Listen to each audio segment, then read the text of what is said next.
आप देख रहे हैं जय भारत टीवी। कई बार क्या होता है, हम अपना पक्ष रखते हैं मीडिया के सामने और हमें ही ट्रोल होना पड़ता है, क्योंकि अभी तक फिल्टर नहीं हो पा रहा है कौन बच्चे जो अनुचित साधनों से पास हुए हैं। सरकार को उन लोगों को सामने लेके आना चाहिए जिन लोगों ने गलत पैसे लिए और जिन्होंने दिए। लेकिन ऐसा लॉलीपॉप सरकार को हमें बिल्कुल भी नहीं देना चाहिए। इस बार अगर हम लोग अपना बलिदान देते हैं तो अगली बार भ्रष्टाचार नहीं होगा, इसकी कोई गारंटी ले सकता है क्या? आप लोग लेंगे कि इस बार गारंटी की अगली बार भ्रष्टाचार नहीं होगा? 2018 के बाद भी भ्रष्टाचार हुआ है, तो कहाँ रुका है भ्रष्टाचार? और कल मैं जब वो भीड़ देख रही थी, बच्चों को देख रही थी, ऐसे ऐसे बच्चे थे सर जिन्हें ABCD तक नहीं आ रही थी। सर जिस तरह से सरकार का इतना धीरे काम चल रहा है, उससे तो लगता है कि फ्यूचर कुछ अंधकार में ही लग रहा है। बेरोजगार संघ के अध्यक्ष हैं, उनका था कि दूध से पानी नहीं उबाला जा सकता। आप दूध में आधा लीटर पानी मिलाइए, उसे आधे घंटे तक उबालिए, आधे घंटे तक उबाल करके पानी का वाष्पोत्सर्जन हो जाता है। और गाढ़ी मलाई चाहिए आपको, और गाढ़ा मावा चाहिए आपको, उसको उबालते रहिए। सेग्रीगेशन है संभव। उत्तराखंड में एक के बाद एक भर्ती परीक्षाओं में निकल कर आ रहे घोटाले, और एक तरफ STF की जांच, दूसरी तरफ सरकार, और एक और राज्य के बेरोजगार। कल का एक जो दृश्य था देहरादून की सड़कों का, इसी मैदान पर बड़ी संख्या में युवा पूरे प्रदेश भर से पहुंचे। उनकी ये मांग थी कि जिन भी भर्तियों में अब तक जो खामियां, जो घोटाले पकड़े गए हैं, उनमें दोषियों को सजा हो और पूरे प्रकरण की CBI जांच हो, और जो भी भर्तियां अभी तक सवालों के घेरे में आई हैं उन्हें निरस्त कर दिया जाए। ये मांग कल युवाओं ने उठाई। आज का नज़ारा भी देहरादून का कुछ ऐसा ही है।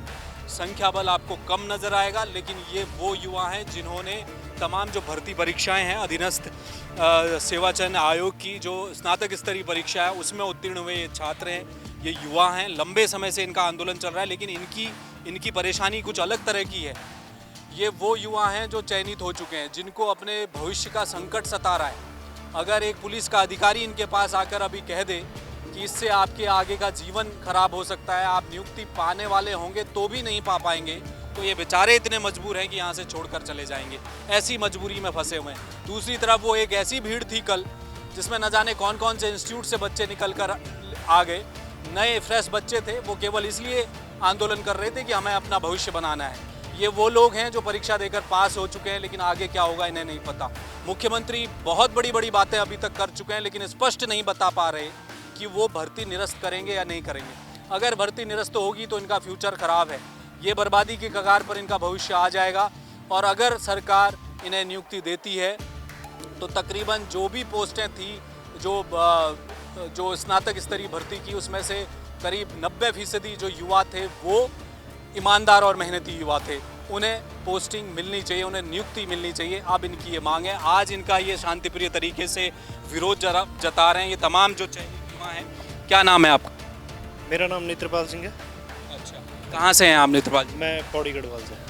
कल भीड़ देखी आपने यहाँ पर जी इसी मैदान में? जी सर। वो लोग कह रहे थे कि सारी भर्तियों को निरस्त करो, CBI जांच करो। आपने परीक्षा को क्वालिफाई किया, आप क्या मांग रखते हैं सरकार से? सरकार से हमारी मांग ये है कि जो STF अपने जांच चला रही है वो चलती रहे, जितने भ्रष्टाचारी पकड़े जा रहे हैं उनको बाहर करे और सजा दे। लेकिन जो बड़ा वर्ग एक उसमें ऐसा भी है जो चयनित हो रखे, अपनी मेहनत से चयनित हो रखे, उनको नियुक्ति दी जाए। और साथ ही साथ जो कल रैली हुई है वो भी भ्रष्टाचार के खिलाफ ही थी कहीं ना कहीं, उसका हम भी समर्थन करते हैं। और साथ ही साथ उसमें कई मुद्दे थे, जैसे उसमें महिला आरक्षण का था, असिस्टेंट प्रोफेसर का था, तो ये मुद्दे एक जेन्युइन मुद्दे हैं। इन चीज़ों को तो परीक्षाओं का कैलेंडर हो और पुराने मुद्दे जो हैं। आपका क्या नाम? सर मेरा नाम जयवीर सिंह बड़तवाल है। बड़तवाल जी, ये बताइए कि अब क्या कर रही है सरकार? कल मुख्यमंत्री ने एक बयान भी दिया कि हम अहित नहीं होने देंगे, लेकिन स्पष्ट अभी भी कुछ भी नहीं आया। सर हम काफ़ी टाइम से देख रहे थे कि मुख्यमंत्री जी हमारे पक्ष में कह रहे थे कि हम चयनित मेहनतियों के साथ हैं, और कल भी उन्होंने बयान दिया, तो इससे हमको आश्वासन में ज़रूर मिला है। पर स्पष्ट रूप से अभी मुख्यमंत्री जी ने कहा नहीं है कि अभी क्या करना है इसमें। तो हम चाह रहे हैं कि मुख्यमंत्री जी से कि वो स्पष्ट कह दें कि जो बच्चे चयनित हैं उनके लिए हम रास्ता निकाल रहे हैं और उनको हम जॉइनिंग देंगे। बाकी जो बच्चे इसमें अनफेयर हैं, जो गलत तरीके से इसमें इन्वॉल्व हैं, उनको सेग्रीगेट करके उनको सख्त से सख्त सज़ा दी जाए। और बाकी हमारे लिए एक अच्छा रास्ता निकाला जाए, ताकि भविष्य में आने वाली भर्तियों में भी अगर ऐसा पाया जाता है तब जो चयनित मेहनती छात्र हैं वो एक सुकून ले सकते हैं कि पहले भी भर्ती में ऐसा हुआ था, तो अब हमारी मेहनत जाया नहीं जाएगी और हमें भी ज्वाइनिंग मिलेगी। जी, मुख्यमंत्री ने कल एक बात कही है कि जो भी 7-8 भर्तियां हैं जो अधीनस्थ सेवा चयन आयोग ने ही करवानी थी उनको अब आयोग के माध्यम से कराएंगे। इस भर्ती का जिक्र नहीं किया है। आपको क्या लग रहा है कि ये निर्णय क्या सही है जो UKSSC से हटाकर आयोग को दे दिया गया है, और आपकी परीक्षा का जिक्र अभी मुख्यमंत्री ने फिलहाल नहीं किया उन 7-8 भर्तियों में? जी सर, कल बागेश्वर में मुख्यमंत्री जी थे, वहाँ हमारी साथ की एक लड़की ने मुख्यमंत्री जी से पूछा भी था। वहाँ पर अगर हम उनकी अगर जो बाइट थी अगर उसको देखें तो उसमें उन्होंने एक चीज़ तो स्पष्ट कर दी कि भाई जो ये पेपर लीक का मामला है ये एक संगठित जो गिरोह था वो करता था। इसका मतलब है कि ये एक संगठन द्वारा ऑर्गेनाइज्ड है, मींस कि फिक्स लोगों तक ही पेपर पहुंचा होगा। और रही बात जहाँ तक कि UKSSC से SSC से हट करके अगर UKPCS को दिया जा रहा है सर, उसका स्वागत किया जाता है, हम लोग करते हैं। लेकिन सर इसमें लेट लतीफ़ी बहुत होगी, क्योंकि सर यहाँ से कागज़ पहुँचाने में ही कम से कम 6 महीने तक से ऊपर का टाइम लग जाएगा। फिर जा कर के उस पर आगे की कार्रवाई होगी, फिर एग्ज़ाम शेड्यूल होना, कम से कम सर आप मान लीजिए कि 1-1.5 साल का प्रोसेस है। उसके बाद ही आप मानो कि एग्ज़ाम कंडक्ट हो पाएंगे सर। बिल्कुल। आपका क्या नाम है? मेरा नाम संजय सिंह है। संजय जी, ये बताइए, कल जो भीड़ यहाँ पर थी, ये कहा जाता है राजनीति के लिए अक्सर ये कहा जाता है कि जहाँ संख्या बल ज़्यादा होता है सरकारें उसी तरफ ज़्यादा ध्यान देती हैं। आपका संख्या बल कम है। अभी कुछ लोग कह रहे थे कि वो क्वांटिटी थी, ये क्वालिटी है। क्या कहेंगे अब, आप लोग क्या प्लान कर रहे हैं आगे? देखिए सर, हम लोग सभी हैं, जितने भी यहाँ पे लोग इकट्ठे हो रखे हैं, 2.5 लाख बच्चों में से हम चयनित हो रखे हैं, लगभग 916। अब 916 में से लगभग मेरा जो अपना पॉइंट ऑफ व्यू है, मेरा कहने का मतलब ये है कि हम लोगों की संख्या बल कम है और अभी तक हम शांतिपूर्वक तरीके से अपनी बात सरकार के समक्ष रख रहे थे, चाहे विज्ञापन के माध्यम से हो, चाहे वो मीडिया के माध्यम से हो। अब सरकार को एक चीज़ स्पष्ट कर देनी चाहिए, जाँच में जो भी लोग पकड़े जा रहे हैं उनकी तो हमें पता है जो माफिया हैं, जांच में उन बच्चों का नाम भी सार्वजनिक करना चाहिए मेरे हिसाब से। कई बार क्या होता है, हम अपना पक्ष रखते हैं मीडिया के सामने और हमें ही ट्रोल होना पड़ता है, क्योंकि अभी तक फिल्टर नहीं हो पा रहा है कौन बच्चे जो अनुचित साधनों से पास हुए हैं। अच्छा, इस बात की जानकारी नहीं है कि पैसे देकर कौन हुआ? हाँ, तो वो सब क्या है, हमको सब लोगों को एक ही कैटेगरी में रखा जा रहा है। सबसे पहली बात, उनकी सार्वजनिक उनका नाम आना चाहिए, बाकायदा फोटो आनी चाहिए। रैली पिछले दिनों आपने की थी, पूरे प्रदेश से उसमें लोग आए थे। जी जी। कितनी पोस्ट थी पूरी उसकी? उसमें लगभग 916 पोस्टें थी। शुरू में 916 बच्चे थे यहाँ उस दिन, या उससे कम थे? मुझे लगता है उससे थोड़ा कम थे, लगभग 700-800 के लगभग थे उसमें। ब्लैक शिप जो थी वो नहीं आई थी, आपको ये लगता? बिल्कुल बिल्कुल, जिनके ऊपर कार्रवाई हो रही थी या एक्शन हो रहा था वो नहीं आए, और हम चाहते भी नहीं सर कि ऐसे लोग हमारे बीच में आए। हम तो समर्थन कर रहे हैं इस जाँच का, और हम ये चाहते हैं कि अगर कुछ लोगों को लगता है कि STF सही काम नहीं, हम CBI जांच कराने के खुद पक्ष में हैं। कम से कम एटलीस्ट हमारे पास एक वो तो मिले कि भाई ये लोग, जैसे कुछ लोगों का मानना है कि दूध का दूध पानी का पानी नहीं हो रहा है, तो CBI जांच कराने में हमें कोई आपत्ति नहीं है, कराएं, मगर सरकार को उन लोगों को सामने लेके आना चाहिए जिन लोगों ने गलत पैसे लिए और जिन्होंने दिए हैं। क्या करेंगे अब आप आगे, क्या सोचा है? सरकार तो एक तरफ से सुस्त रवैया दिखा रही है आपके प्रति। कल बड़ा हंगामा पूरे देहरादून में हुआ है, बातें बड़ी बड़ी हो रही हैं। CBI जांच के मसले पर भी मुख्यमंत्री ने साफ कर दिया कि वो बिल्कुल मन नहीं रखते CBI जांच कराने का, क्योंकि उन्होंने कहा कि कांग्रेस अगर CBI की बात कर रही है तो कभी CBI को गलत बताती है, कभी सही, ये नहीं चलेगा। अब क्या करेंगे आप लोग, कब तक ऐसे सड़कों पर खड़े रहेंगे? देखो, मेरा मानना तो ये है कि हम तो जांच के पूरे समर्थन में हैं और मुख्यमंत्री जी के बयान का भी हम लोग समर्थन करते हैं, क्योंकि उन्होंने कुछ सोच समझ करके मुख्य सेवक के तौर पर कहा ही होगा कि हम CBI की जांच नहीं कराएंगे, क्योंकि उनके पास जब इतनी अच्छी जो है STF की टीम है सरकार की, और वो बखूबी अपना काम अच्छे तरीके से कर रही है, तो उसके काम पे संशय करना हमारा बिल्कुल गलत है। तो जो मुख्यमंत्री जी ने कहा है वो बिल्कुल अपने वहाँ सही है। और दूसरी बात, हमारे पक्ष में जो उन्होंने कल बोला था कि 916 लोगों में से जो लोग अपनी मेहनत से, कठिन परिश्रम से, है ना, न जाने किन किन तरीक़ों से जो है यहाँ पर लोग आए हैं, कितना परिश्रम करना पड़ता है, कितने संसाधन जोड़ने पड़ते हैं एक परीक्षा में अपना स्थान बनाने के लिए, है ना, उस पीड़ा को उन्होंने समझा और उस चीज़ को उन्होंने हमारे साथ साझा किया। उस चीज़ का आश्वासन का तो हम लोग पूरी तरीके से समर्थन करते हैं, लेकिन ऐसा लॉलीपॉप सरकार को हमें बिल्कुल भी नहीं देना चाहिए। उनको हमें पूरी तरीके से ये बोलना चाहिए कि आप लोग जितने भी अपनी मेहनत से चयनित हो रखे हैं, आप लोगों को बिल्कुल नियुक्ति मिलेगी। आप लोगों ने कोई गलत काम कृत्य नहीं किया है, आप लोगों ने अपनी मेहनत से इस एग्ज़ाम में अपना स्थान बनाया है। तो हम ये चाहेंगे कि सरकार जल्दी से जल्दी जो है हमारे लिए एक रास्ता निकाले, और जो ईमानदारी और मेहनत से बच्चा सेलेक्ट होता है, ताकि हम भविष्य की एक मिसाल के तौर पर कायम रहें कि जो बच्चा अपनी मेहनत ईमानदारी के साथ जो है परीक्षा में अपना स्थान बनाता है, वो कभी भी जो है नहीं गिर सकता, वो कभी सड़कों में नहीं उतर सकता। चाहे कुछ भी हो जाए, चाहे कितने भी भ्रष्टाचारी पकड़ा जाए, लेकिन उसने जो मेहनत से अपना स्थान बनाया है वो बिल्कुल कायम रहेगा। इस न्याय के साथ जो है सरकार को एक न्याय की मिसाल पेश करनी चाहिए। न्याय की मिसाल पेश करनी चाहिए। आपका क्या नाम है? अर्चना डोभाल। अर्चना जी, ये बताइए, कल बहुत बड़ी भीड़ थी यहाँ पर, जिस वक्त जहाँ आप खड़ी हैं वहाँ पर ये संख्या बल बड़ा कम है। वो लोग कह रहे हैं कि सारी भर्तियों को निरस्त कर दीजिए, सीबीआई जांच करवाइए। इसमें आपको क्या परेशानी? सर, पहले तो मैं ये कहना चाहूँगी कि जो वो भीड़ थी उसमें से कितने ऐसे थे जो मेहनती छात्र थे। कईयों ने तो अभी तक एक भी एग्ज़ाम नहीं दिया है सर। इंटरव्यू में आपने देखा ही होगा, कई कह रहे हैं कि हमने कोई एग्ज़ाम नहीं दिया है। तो सर हम कैसे मान लें उनकी बात? उसमें तो एक तरीके से जैसे होता नहीं है कि भीड़ इकट्ठी करने वाली बात, ले आए जी, यहाँ से भी इकट्ठा करा, वहाँ से भी इकट्ठा करा बच्चों को, बस यहाँ भीड़ दिखाने के लिए कि दबाव की राजनीति हम लोग खेलें, हमारी राजनीति चमके, हम छात्र युवा नेता बन के उभरे, हमारी राजनीति चमके। वो तो अपना उनका पर्सनल हित है सर, हम उसमें कुछ नहीं कह सकते हैं। हम सिर्फ अपनी बात करेंगे सर कि हमने किस तरीके से मेहनत से ये परीक्षा पास की है, हम ही जानते हैं सर। एक शादी होने के बाद ससुराल में अपने सास ससुर हो, अपने बच्चों का ध्यान रख करके सर हम किस तरीके से, किस कठिन परिश्रम से हमने ये परीक्षा में सफलता हासिल की है सर, हम ही जानते हैं। कितने सालों की कड़ी मेहनत से हमने ये परीक्षा पास की है सर। और ये नहीं है कि मेरे इस तरीके से पहले बार हुआ है, ऐसे मेरे कई बार एग्ज़ाम सर मैं सोच में रहती थी हमेशा कि यार ये होता क्या है, इतनी हाई मेरिट कैसे जाती है। कभी आधा, कभी 0.25 नंबर से मेरा सिलेक्शन रुकता था सर।